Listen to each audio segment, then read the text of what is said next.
1, 2, 3, 4.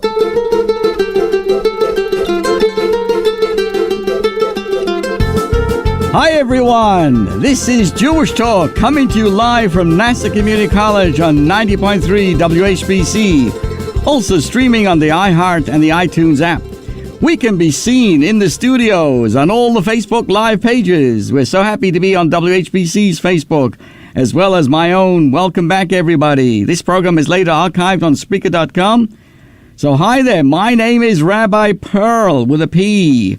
Good morning, good afternoon, and good evening, and it all depends on when you are listening or watching. And if you are so kind to post your name or a comment, I'm going to say hello to you. So that's why I'm going to say hello to everybody listening and everybody watching. That includes Richard D. Rottenberg. Welcome back, everybody. Today I'm going to begin with a quick understanding, and I emphasize the word quick, on the latest discussion about Roe versus Wade. A general statement, a general insight to Judaism's thought about this. Welcome, everybody. So let me begin with a kind of an insight that, to put it bluntly, I'm unable to either mourn or celebrate the news reports of the U.S. Supreme Court's likely overturning of Roe versus Wade. We cannot support absolute bans on abortion at any time, at any time point in the pregnancy. That will not allow access to abortion in life-saving situations. Similarly, we cannot support legislation that permits abortion on demand at any time, at any point in the pregnancy, and does not confine abortion to situations in which medical, including mental health, professionals affirm that carrying the pregnancy to term poses a real risk to the life of the mother. As people of faith, we see life as a precious gift granted to us and maintained within us by God. Jewish law places paramount value on choosing life and mandates, not as a right but as a responsibility, safeguarding our own lives and the lives of others by behaving in a healthy and secure manner, doing everything in our power to save lives and refrain from endangering others. This concern for even potential life extends to the unborn fetus and to the terminally ill. Abortion on demand, that means the right to choose as well as the right to die, are therefore completely at odds with our religious and halachic values. Legislation and court rulings that enshrine such rights concern us deeply on a societal level. Yet that same mandate to preserve life requires us to be concerned for the life of the mother. Jewish law prioritizes the life of the pregnant mother over the life of the fetus, such that where the pregnancy critically endangers the physical health or mental health of the mother, an abortion may be authorized, if not mandated by Jewish law, and should be available to all women irrespective of their economic status. Legislation and court rulings, federally or in any state, that absolutely ban abortion without regard for the health of the mother would literally limit our ability to live our lives in accordance with our responsibility to preserve life. So, the extreme polarization around and politics of the abortion issue does not bode well for a much-needed, nuanced result. Human life, the value of every created in the divine image, is far too important, my friends, to be treated as a political football. So good morning again to everybody joining us. And now we will pivot ourselves to today being Mother's Day. And I want to say hello to Zalman. Good morning, Zalman. So happy it's not raining this morning. So Baruch Hashem, you're able to join us. Respecting our parents seems to become more difficult as we get older. When we were small, we really didn't have much choice. We were totally dependent on them. Then we became adolescents. Not easy then to fulfill the fifth commandment, honor your father and your mother. Is much easier said than done for a teenager whom autonomy is the call of the hour. But it seems to me that it gets even more complicated as we ourselves become mature adults. What happens when a parent is aging ungracefully? What if they are becoming irritable, cantankerous, and just plain difficult. Becoming old and forgetful isn't pretty, and it can make a child's responsibility quite a challenge. Perhaps this is why the Torah tells us, Ish imoy va'oviv tiro, which translates, a man should revere his mother and father. Ish means a man, or an adult, actually. In other words, the Torah tells us clearly, even when you are an adult, you still have the moral obligation to show respect and reverence for your parents. Doesn't matter that you are the world's busiest executive, or that your social calendar is filled with important events like listen to Rabbi Perl's program on Sunday morning. You're still a child. That person helped bring you into this world, fed you, clothed you, changed your dirty diapers, and educated you. Yours, all of us, it's a lifetime debt of gratitude. I once read a story about a rabbi who tells a story that he was visiting the United States. He lived in Israel. He came to America and looked up his old friends, and they were now living in an old age home. He asked them whether their children visited them regularly. One man answered with a quote from the book of Psalms, where it says, I'll say it first in Hebrew, Baruch Hashem Yom Yom, which translates, blessed is God day after day, Yom Yom. So the rabbi was very impressed. You mean every single day your children come to visit you? That's fantastic. No, Rabbi, you don't understand. He explained, and the old man explained. It says, Baruch Hashem Yom Yom. Thank God, Yom is day, another day. He says, the two Yom means the 2 days. I thank God that they come to me at least 2 days. What are the 2 days? Mother's Day and Father's Day. There's no question there are times when the best thing for older people is a caring, well-run institution. The least we can do then is to visit regularly. And the longer people can be dependent, of course, the better it is. Oh, I forgot there's just one more thing. At the end of the day, the way we treat our parents is likely to be the way our children will treat us. As we would say, what goes around comes around. You know, historians have long been intrigued. I want to say hello now to Mordechai Baron Sudden. Thank you so much. Who's listening all the way from Offenbach in Germany. Wow, fantastic. Can you realize that? We're all the way. Don't tell the station over here. They may get carried away. There's people actually listening in out of the country. Wow. Hope the government doesn't know about this. In any case, this is, you know, in the Jewish calendar, there's been the Remembrance Day. We're coming up to all kinds of important days of remembrance. So I was intrigued. Somebody asked me this question. What is the, how would I call it?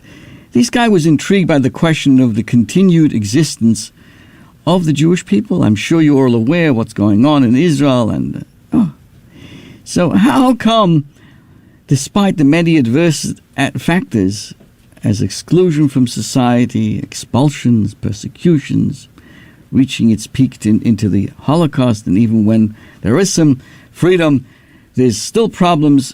What's the secret behind all of this?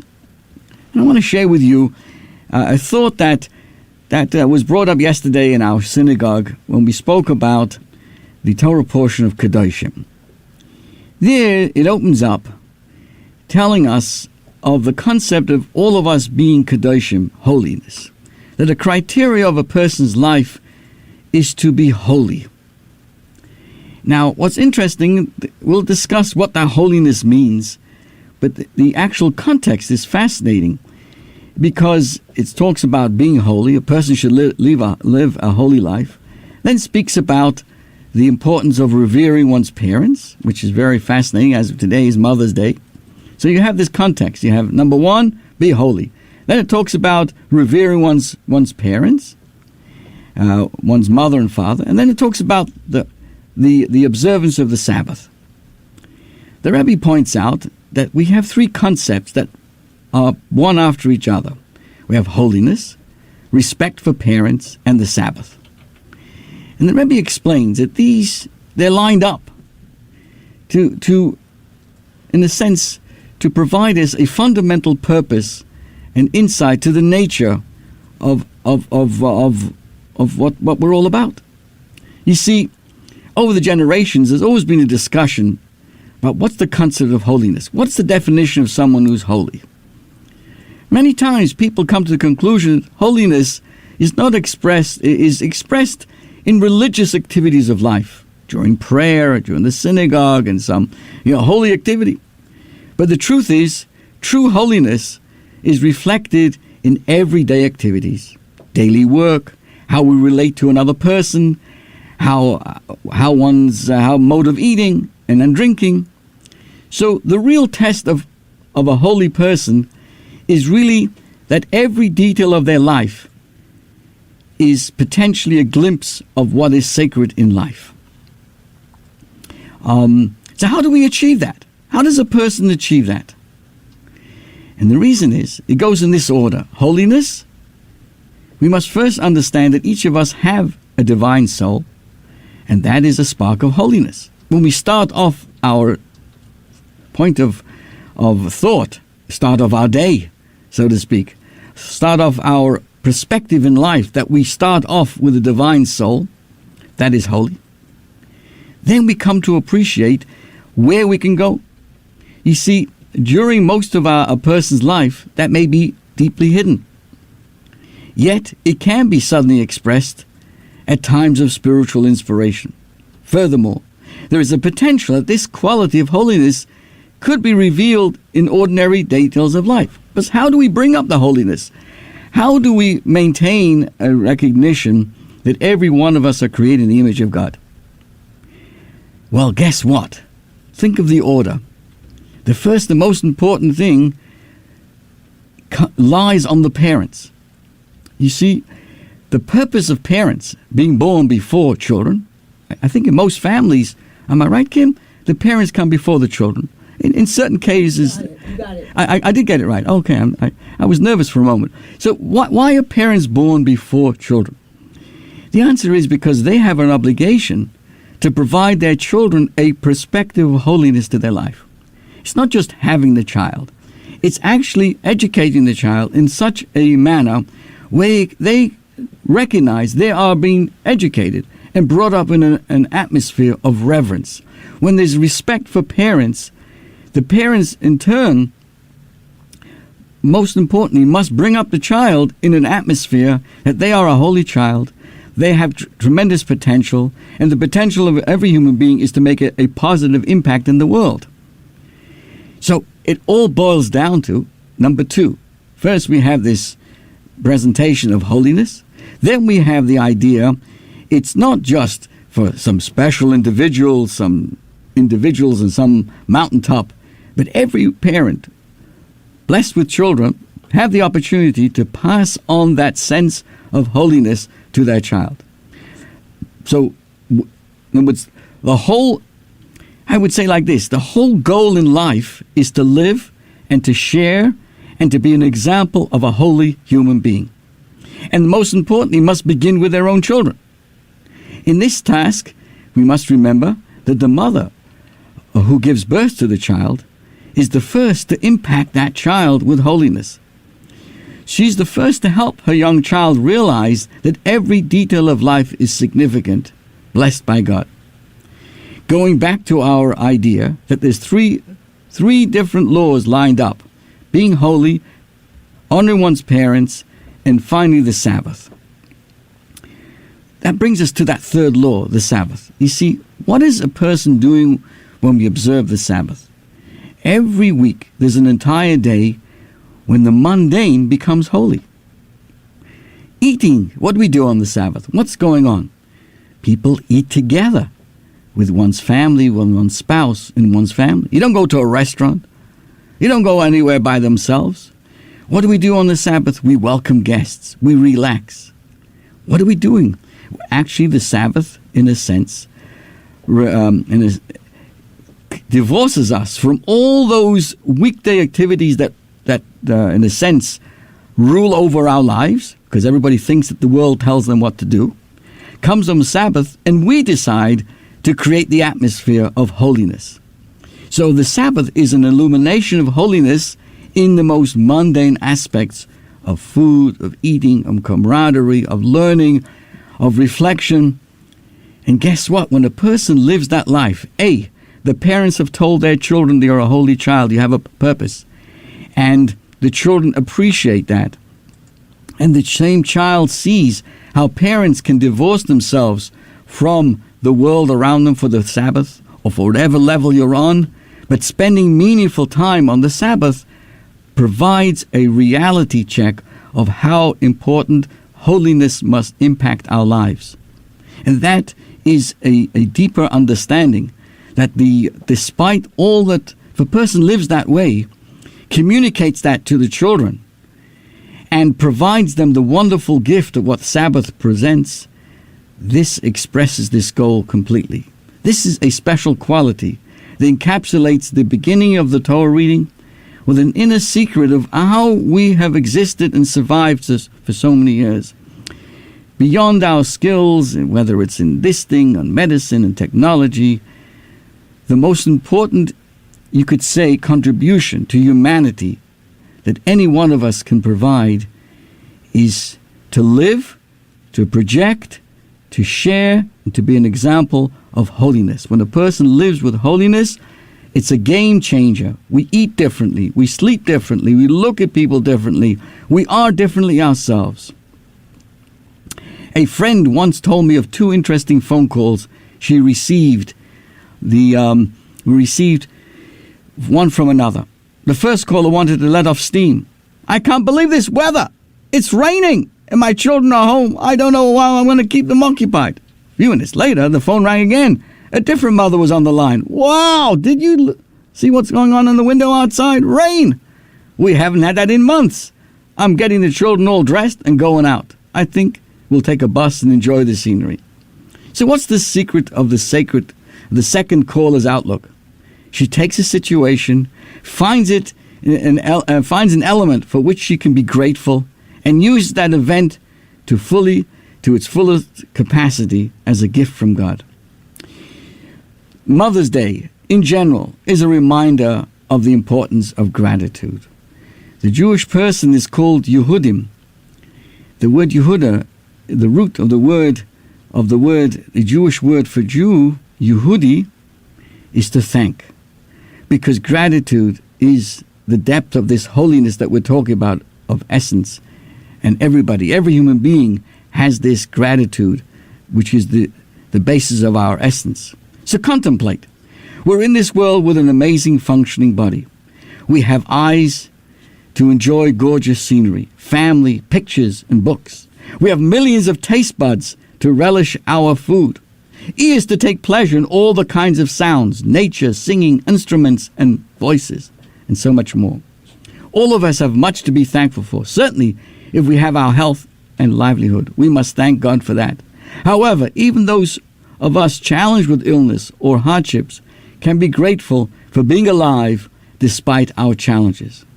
We find that Torah is filled with examples of gratitude, ranging from Noah thanking God for keeping him alive during the flood, to Moses not striking the Nile River because it had saved his life. Our challenge is to inculcate this awareness within ourselves. By showing appreciation towards the people that we interact with, we actually build up a truly feeling of gratitude to God.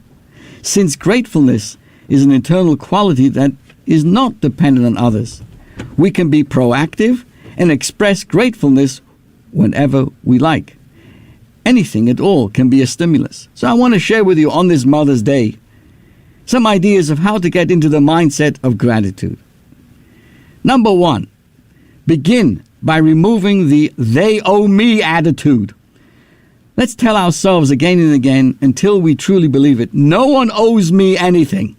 That includes, but isn't limited to, your spouse, your parents, your children, and your neighbors. Number two, gratitude begins the moment we wake up in the morning. What do we do in the Jewish tradition? We say Moida Ani, which means check the email. Wrong. Go on Facebook. Wrong again. It's a prayer of Moida Ani, thanking God for the soul. Where a person wakes up in the morning and thanks God for the soul, he is going to live a holy day. Good morning, you're alive. I remember once receiving an old computer. It was from the Kilshevsky family many, many years ago. When you turned on the computer, we'll talk about, BC, before Corona, It said, "Good morning, this is Kolshevsky speaking, if I'm not mistaken, and they're today on with us today, all the way from New Hampshire. Welcome, and Isaac Klein, Shalom Aleichem to you too." So waking up in the morning and saying, Maida Ani, thanking God for the soul is the way to go, baby. Number 3, as you recite any blessing, such as for food, take a minute to truly appreciate the words and thank God for it. And I think we in America should stop taking food for granted as well, because, as you know, if you ever go shopping, those shelves, because of all the problems out there today with the deliveries and other problems, food is available, thank God, but may not be as much as we had before. So every food that we have today must be never taken for granted. Number four, look at the world anew, as if you're marveling it for the first time. Imagine a blind fellow, unable to see since the day he was born, who gets an amazing news when he visits this doctor. Here is this new medicine, the doctor says. You can take it once a day, but right after swallowing the pill, you will be able to see for an hour. Enjoy. Take a few minutes to imagine his reaction. Every waking minute would be spent planning what to see and read and do during that precious hour. Vary this exercise by considering other abilities that each of us have. The ability to speak, to sing, to hear, to taste, to walk, to feel. And guess what? Which is a very hard thing to do these days, even to think. Nobody thinks anymore. Number 5. Delve into every detail of anything from which you benefit. Enjoying an orange, cup of coffee, peanut butter, kosher tequila. Mustn't talk about that. Contemplate in detail how brilliantly God has designed the world. Consider the many people we must be grateful to for even these simple luxuries. Think about all the workers and the processes that were involved in enabling you and me to enjoy any item that we have. Number 6. As you interact with people, try to think of something for which to thank them. I remember after the 9/11, we all remember that, where we were and what we were doing. But the next few days, it only lasted a few days, but somehow I was thankful. I was saying, wow, I'm so happy that I have nice neighbors. Simple things like that. The cashiers, the city workers, the bus drivers, maybe even after this COVID, or thank God we're at this point in it, but just to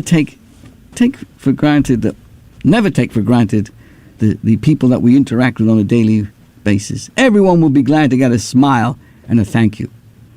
Number 7. I know that Dr. Kolshevsky and Mordechai is writing these things down feverishly.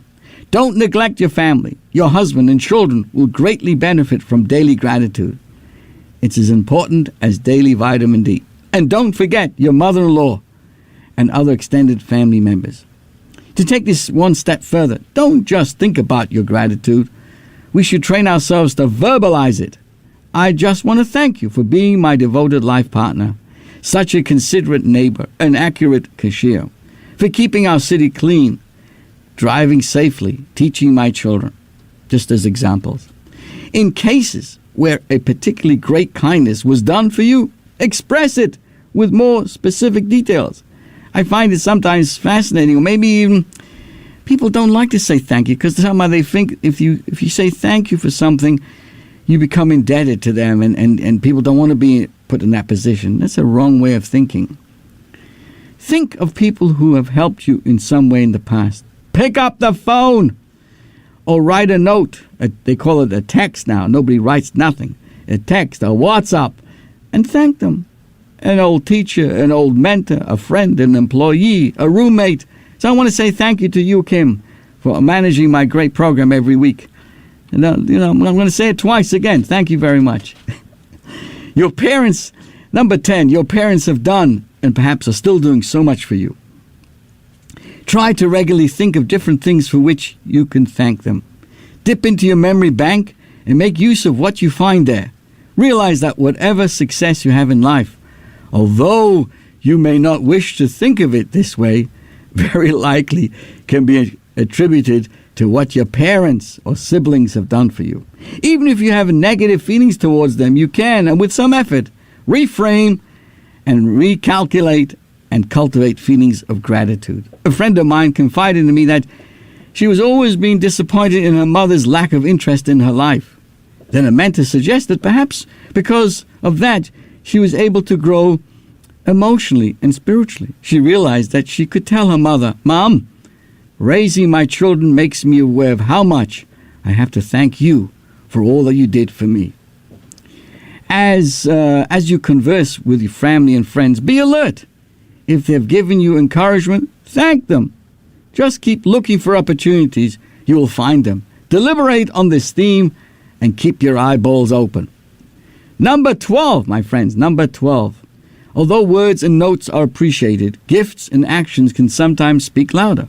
For example, my mother loves starting her day baking and enjoys giving bags of cookies to the many people who help her. Since she has stopped being involved, not as active as before, she has become a recipient of rides from many kind-hearted people, to which she can express her appreciation through these tangible gifts. We can each find our own way to put our words into action. We can all alter a tendency to find fault or complain by developing a positive outlook that will lead us to better enjoying our lives.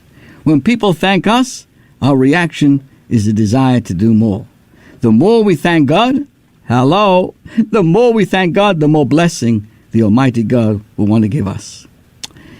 So, as I look and think about this on this day and think about the many issues that we face and try to run away from and try to, etc., I am inspired by this idea that every human being can bring holiness in this world. And the holiness is not spent only in secluded areas in some privacy and in some holy location.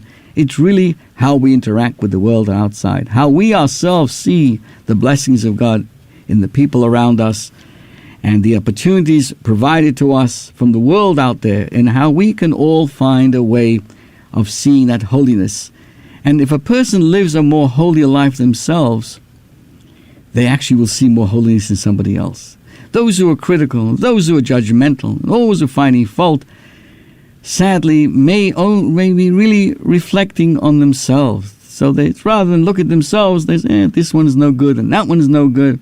Well, if a person starts off his day or her day with thanks to Hashem for all the blessings, guess what? The whole day is differently. The appreciation of what is going on around them can be seen differently. And you know what? If a person delves into their own source and their own roots of who they are, deeper and more deeper, they can actually see the world in a much more positive and upbeat way. This is your host, Rabbi Perl. Thank you for joining us. Have a wonderful week. Thank you to Gene and to everybody listening and watching. Shalom, and have a great week.